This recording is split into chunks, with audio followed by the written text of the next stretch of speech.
everybody, so today I wanted to do a video just compiling a bunch of makeup tips that I have for you guys. So I'm going to get started. I have 18 tips all together for you guys, and some of them I've mentioned before in past videos, and then some of them are new. So I'm going to go ahead and get started. The first one is to use a flat top brush instead of a powder puff.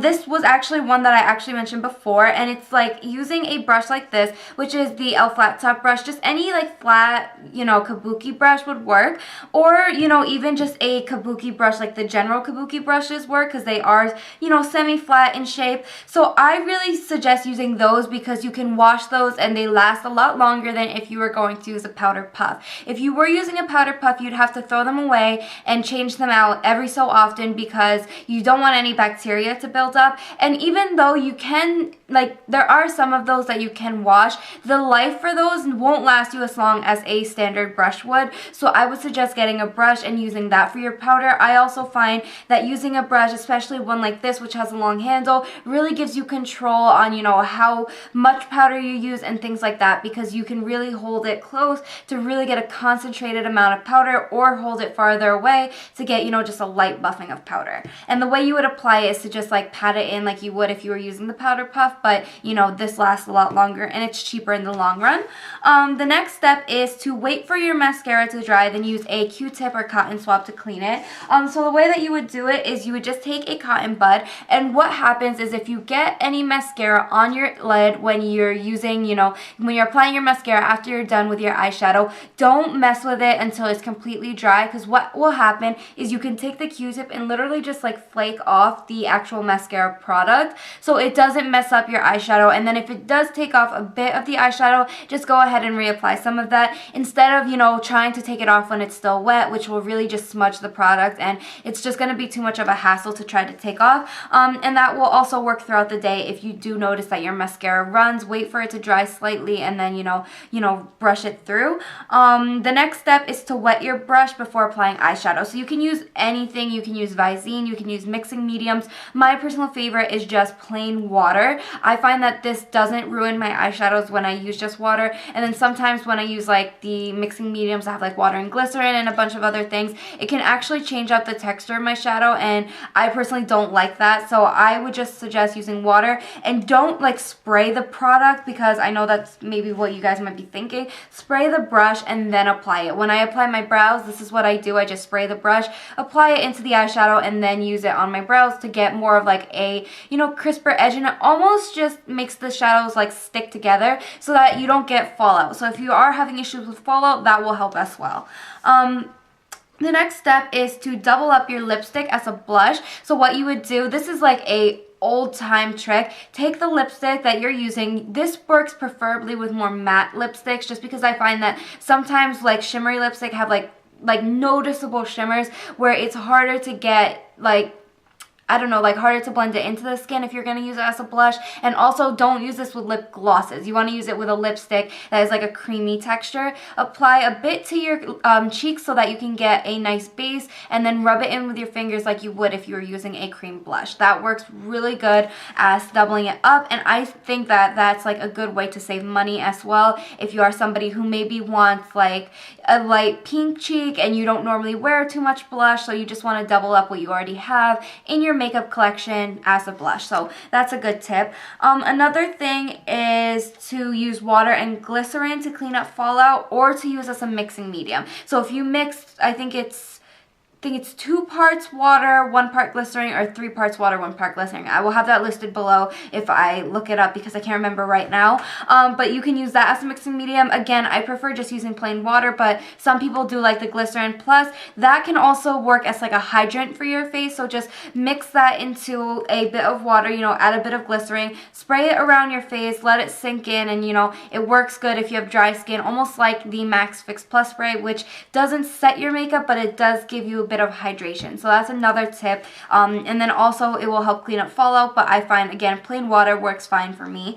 The next step that I have is stipple, don't buff. So if you're using, stippling brushes, or if you're just using flat top brushes, or just any type of brush for your face makeup, stipple the product into your skin. So pat the product, don't swirl it around and really buff it into your skin, because what that will do is it will micro exfoliate your skin. So if you have any bit of dryness, it will will overemphasize that, and you know, you don't want any flakes on your skin, so buffing into your skin works a lot better. I find that it works better if you use brushes like this versus, you know, stippling brushes, because these can, you know, leave those gaps between each stipple marks, and it will take a lot longer. If you use a flat top brush, it's a bit easier, so I would suggest using those.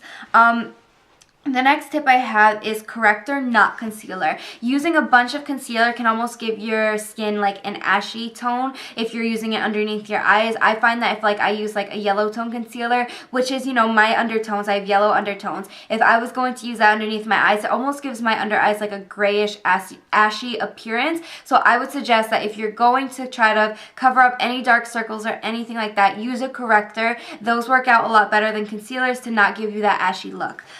And then another step I have is primer is not always necessary. If you have dry or oily skin, you may want that if you're like super dry, super oily. If you're normal skin, you may not need a primer always, and you may even find that if you have super oily skin or super dry skin, that an oil control moisturizer works just the same as if you're gonna work with a primer, and it's a lot less product on your skin throughout the day. So I think that primer, although it works good to help make your makeup smooth on easier, it's not always necessary in an everyday makeup. Maybe on occasion if you want to go like for a really flawless makeup that you want to last really long and look flawless for really long, but you know, for an everyday basis, it's not always necessary.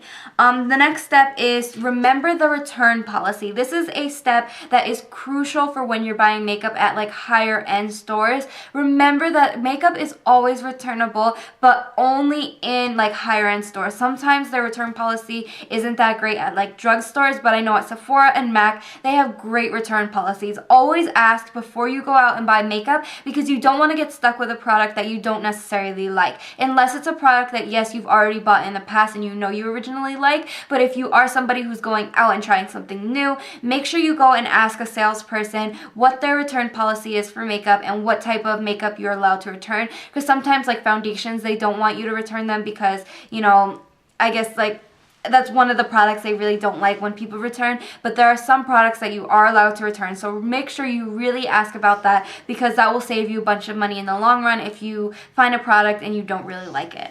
The next tip I have is to know your eye and know your face shape.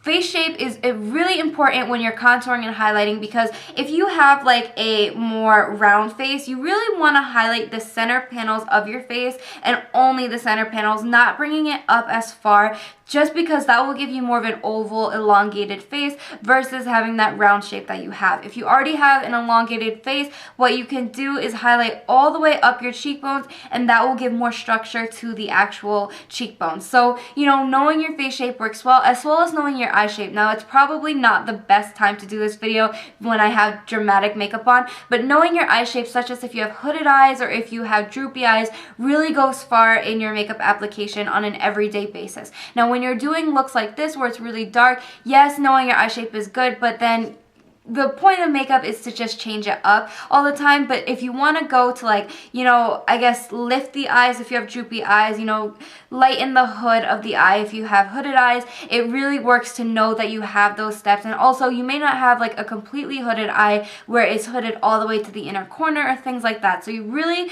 learning your eye shape and knowing what's best for you will work in the long run to help, you know, get the makeup and really improve upon, I guess, the flaws in your skin.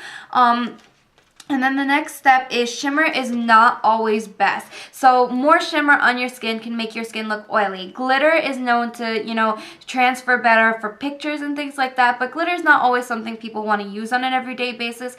I suggest satin finishes or matte finishes. Those give the best finish for like everyday wear, and then you don't have to worry about having a glitter ball effect on your eye, and then you also don't have to worry if you're using it on your cheeks to get that oily look throughout the day, because it can start to look kind of oily when the lights are hitting you. So shimmer isn't always a good thing, but you know, touch of shimmer in certain areas can always work. The next thing is bronzing is not the same as contouring. If you're contouring, you are adding shadows to the areas of your face that you want to recede. If you're bronzing, you are bronzing up the actual skin tone, such as warming it up as when you get a tan. When you get a tan, your skin kind of darkens and gets, more of like a glow, but then when you contour, you're adding more of a shadow. So contours tend to be more of a gray tone, taupey, ashy tone color, and then when you are bronzing, you do want to add more of like a warmer, like orangey tone almost. So you really want to focus on the actual tone of bronzer or contour that you're using. So if you're contouring, you want to make sure that you keep it just to this area, because contour shades tend to be more like grayish tone or taupey tone, and then if you're bronzing, you can use it all over your face since they do tend to be more forgiving, I guess, in tone.